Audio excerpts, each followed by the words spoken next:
Before 1943, the German army didn't take American snipers seriously. In their eyes, the United States fought with artillery, industry, and numbers, not with precision. German infantry officers joked that American shooting was loud but sloppy. Reports from the Eastern Front made them arrogant. German snipers had fought the Red Army in a brutal hunting war from Stalingrad to Kharkov. The Wehrmacht believed it understood sniping better than any army in the world. So when U.S. forces landed in North Africa and later in Italy and Normandy, German units expected aggressive assaults, not quiet bullets from invisible hunters. They were wrong. What the Germans failed to see was how fast the Americans adapted.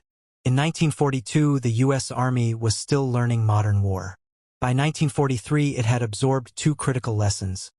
Wars are won not only with tanks and planes, but with information and precision. And precision comes from one place: a rifle, a scope, and a patient man willing to kill once and disappear. The weapon that changed everything wasn't new. It wasn't experimental. It wasn't exotic.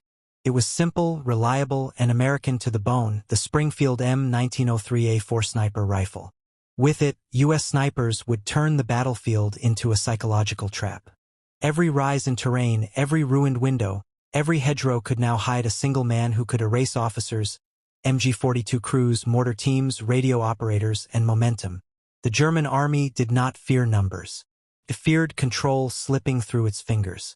And that is exactly what the M1903A4 delivered. The U.S. Army did not begin the war with a sniper doctrine. It built one under fire. In North Africa, American units discovered a brutal truth. German sharpshooters were not myth, they were method. They killed medics first to break morale. They killed officers second to paralyze movement. They killed radio operators to blind command. Every shot had purpose. Every shot changed the battle. American infantry needed a counter, and fast.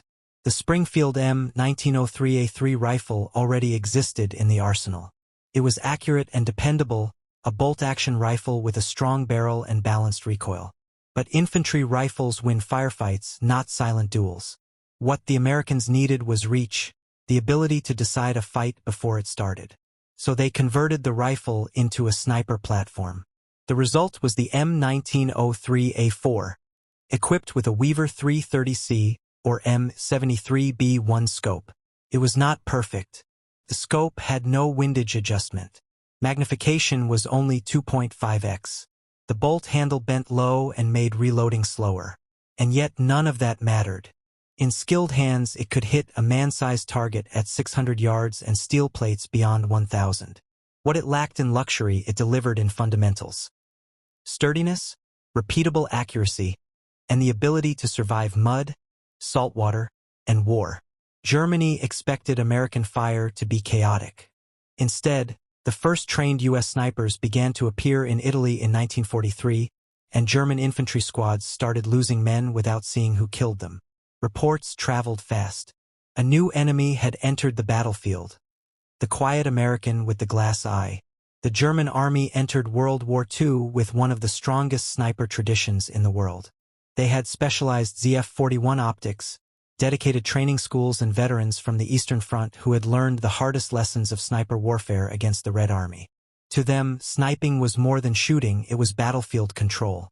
But in 1943, Germans made a critical mistake. They believed they were the only hunters on the field. They thought Americans were too impatient, too loud, too industrial to master the art of a single decisive shot. They underestimated the American infantrymen. The first U.S. sniper schools formed inside regular divisions, not elite units.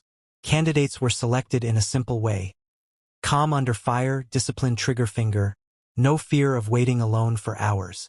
Many came from rural backgrounds. They had grown up hunting deer, coyotes, and wolves in silence. War did not give them talent, it gave them a target. The doctrine was brutal: shoot officers first, then NCOs, then machine gunners, then observers. A sniper was not a duelist. He was a surgical amputator, removing pieces of the enemy so the rest collapsed. The kill was not the goal. The effect was. By late 1943, German reports from Italy began to note a shift. Enemy riflemen were no longer firing wastefully. American troops were spotting camouflage, relocating under fire, and using range estimation correctly. Somewhere in the smoke and rubble, a school of quiet killers had been born. The German army stopped laughing. Sniper teams did not operate alone. They were part of a new American ecosystem. Forward observers, scouts, infantry cutters, and concealment specialists. Reconnaissance would identify weak points. Artillery would mask approaches. Infantry would fix the enemy. The sniper would finish the job. This combined arms approach multiplied effect. A single M1903A4 shooter could pin a platoon while artillery zeroed in on suspected positions. The result was tactical paralysis. German units halted, commanders hesitated, and attacks stalled under invisible pressure. The M1903A4 itself was a workhorse. Its bolt action was smooth, its barrel rigid, its accuracy dependable in field conditions. Paired with a basic Weaver scope and careful zeroing, it produced repeatable hits. Teams learned to record wind, mirage, and range in notebooks, data that let the second shooter correct the first. They learned to fire from unexpected angles. High windowsills, inverted rooftops, culverts, and tree lines. The battlefield geometry changed. Sight lines that once offered cover became death lanes. German units tried immediate countermeasures. Patrols moved with scouts ahead, positions were double-posted, and engineers dug deeper foxholes. Machine gun nests added shields and staggered their crews. Yet every adaptation cost time and manpower. The American sniper did not need to defeat a platoon by himself. He needed to force the enemy to spend resources neutralizing a threat that might not even be there. That invisible tax bled the Wehrmacht slowly and effectively. The real transformation came not from theory, but from blood. Italy became the first laboratory of American sniper warfare. Cities like Cassino, Ortona, and Anzio turned into brutal test grounds. Streets were too narrow for tanks, artillery was limited by civilian ruins, and every advance had to be fought block by block. In that chaos, the sniper was not support, he was the spear. At Anzio in 1944, German Fallschirmjäger snipers, elite paratrooper marksmen, ruled no man's land. They cut down advancing infantry with scoped 98K rifles and suppressed American platoons for hours. U.S. infantry suffered and adapted. Instead of charging, they began pairing riflemen with designated countersnipers. M1903A4 teams crawled forward through shell craters, used drainage ditches to move unseen, and returned fire only when the target exposed intent. Not before. Patience replaced volume. Precision replaced bravery. A single U.S. sniper in Anzio held an entire German company pinned for 6 hours by killing their radio operator and any soldier who tried to repair the lines. After the battle, Germans began warning incoming units. Don't show your head. The Americans are watching. The myth that American riflemen didn't have the discipline to wait, observe, and strike collapsed in Italy. German expectations died the same way their officers did, quietly from a single shot at 400 yards. If Italy shaped the American sniper, Normandy weaponized him. The hedgerows of France, endless walls of earth and vegetation, turned villages into fortresses. German machine gun teams hid in every gap, mortars tracked every road, and advancing even 50 meters cost blood. Here, the M1903A4 became something more than a rifle. It became a scalpel that cut out the enemy's brain before the attack began. Snipers were attached to every American infantry regiment on D-Day. Their orders were direct: hunt German leaders. Kill the men who made decisions. German platoons depended on initiative, but once a lieutenant or Feldwebel was dead, that initiative collapsed. Patrols froze. Squads stalled. The attack window opened. In one recorded action near St. Lo, 2 American snipers held off a counterattack by eliminating 6 German machine gunners in under 15 minutes. They fired only 9 rounds. When infantry finally advanced, they found MG-42s still mounted, barrels cooled, operators dead. Nearby units reported the same pattern. No shouting, no tracers, just single shots that removed the spine from the German line. To the men in the field, the equation became simple. Artillery broke positions, but snipers broke morale. The German army stopped calling American riflemen amateurs. They began calling them something else: hunters. The M1903A4 was never just a rifle. It was a tool of psychological warfare. German units quickly learned that a sniper wasn't just a bullet. He was time stolen from the enemy. Under sniper fire, German movements slowed. Attack orders were delayed. Engineers hesitated to lay wire. Runners refused to cross open ground. Mortarmen stayed hidden. Whole platoons stayed pinned by a single rifle they could not see. German field reports from Normandy began to mention a phrase that hadn't appeared on the Western Front before: unseen fire, targeted leadership removal. Snipers were shaping battles before they began. Countermeasures escalated. Germans deployed countersnipers equipped with high-quality ZF-39 optics, and sniper duels became a daily ritual. They used armor plates on helmets, decoy heads on shovels, staged fake troop movements, and filled tree lines with booby traps. Yet in every countermeasure was fear, preparation for an enemy they could not predict. Sniper duels became the quietest and deadliest part of the war. There was no mercy in them, no honor dueling at 20 paces. These were hours-long hunts. One shot, then silence. Whoever blinked first died. The M1903A4 was not elegant. It was not fast, but it survived mud, rain, and sand. And in the end, survival was what turned a rifle into a legacy. The power of the M1903A4 was not in its rate of fire, but in its deliberate violence. Snipers using it didn't try to win firefights. They shaped the battlefield before the firefight even began. German machine gun nests that once dominated crossroads were blinded. Mortar crews were forced to relocate every time they revealed their position.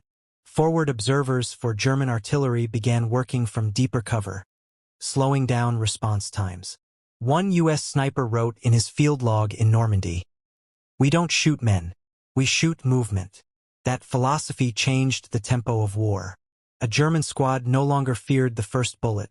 They feared the silence between them. In the Hurtgen Forest, one of the deadliest battles the U.S. Army ever fought, snipers became essential. The dense German woodland made artillery inaccurate and aircraft nearly useless. Mobility vanished. Visibility collapsed. Firefights turned into stalking matches. Inside that green maze, the M1903A4 made every tree line a potential ambush site.